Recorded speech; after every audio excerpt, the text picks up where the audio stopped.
Infection control society آپ کی صحت کے بارے میں مختلف قسم کے مضامین آپ کی سماعت کی نظر کرتی ہے۔ گھر کے باہر کھلی فضا میں سانس لینا بھی صحت بخش ہے۔ الینوائے امریکہ کے ریسرچرز کا دعویٰ ہے کہ صرف گھر کی باہر کھلی فضا میں کچھ وقت گزار کر بھی آپ اپنی صحت کو بے پناہ فائدے پہنچا سکتے ہیں۔ نیشنل ریکریشن اینڈ پارک ایسوسی ایشن کے لیے تیار کی گئی ایک رپورٹ میں قدرتی اور ماحولیاتی مسائل کی ایک ایسوسیٹ پروفیسر مینگ کو نے کہا ہے کہ قدرتی ماحول میں کچھ وقت گزارنے سے انسان کی جسمانی اور ذہنی صلاحیت پر مثبت اثرات پڑتے ہیں۔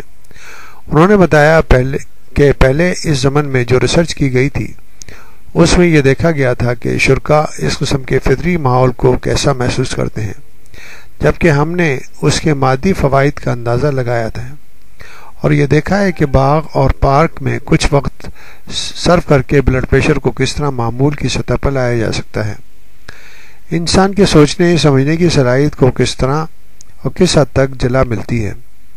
ہم نے یہ بھی نوٹ کیا کہ جن رہائشی علاقوں میں پارک یا سرسبز قطعات ہوتے ہیں وہاں جرائم کی شرح بھی گھٹ جاتی ہے۔ ایک اور تجزیے میں ریسرچرز نے یہ بات بھی محسوس کی ہے کہ پارک والے علاقے کے رہائشی افراد میں ایک دوسرے پر اعتماد، ایک دوسرے سے تعاون کا جذبہ پارک سے محروم بستیوں کے مقابلے میں زیادہ تھا۔ وہ رہائشی علاقے جہاں سبزہ پارک کم تھا وہاں کے مکینوں میں افسردگی یا ڈپریشن کی شکایتیں زیادہ تھیں۔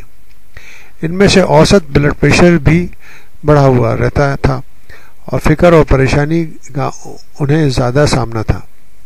سرسبز قطعات کا انفرادی سطح پر یہ مثبت اثر دیکھا گیا کہ جن لوگوں کی کسی قسم کی سرجری کی گئی تھی ان کی صحت یابی کی رفتار تیز تھی۔ وہاں کے رہائشی افراد کا جسمانی مدافعتی نظام زیادہ فعال تھا اور یہ لوگ جسمانی طور پر زیادہ سرگرم تھے۔ پارک اور باغ سے محروم علاقوں کی بچوں میں موٹاپے کی شرح بڑھی ہوئی تھی۔ وہاں کے مکینوں میں امراض قلب کی شکایتیں بھی زیادہ تھیں۔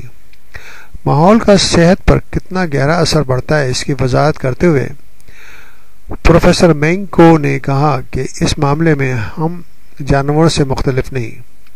انہوں نے بتایا کہ جنگل کی آزاد فضا میں پرورش پانے والے جانوروں کی صحت چڑیا گھر کے جانوروں سے کہیں بہتر ہوتی ہے، لیکن اگر ہم چڑیا گھر میں قید جانوروں کو بھی کسی حد تک قدرتی ماحول فراہم کرنے کی کوشش کریں تو وہ بالکل غیر فطری ماحول میں زندگی گزارنے والے جانوروں کے مقابلے میں زیادہ عرصے جی سکتے ہیں اور انہیں بیماری بھی کم لاحق ہوتی ہے۔